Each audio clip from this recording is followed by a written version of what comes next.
दिखा दिखा। हाँ, जग रही है गाइस, अभी बातें कर रही थी।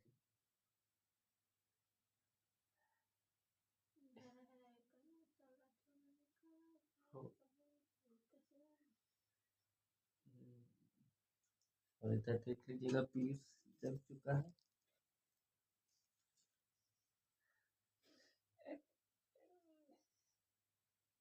सो जा सो जा, 10 बजने वाला है।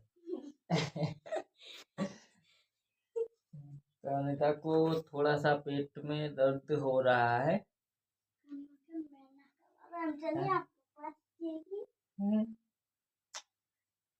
सो रही है।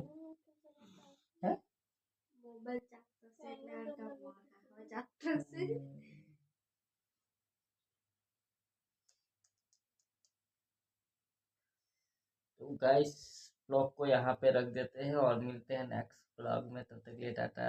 बस इतना ही है इसी ब्लॉग में, है ना अनिता?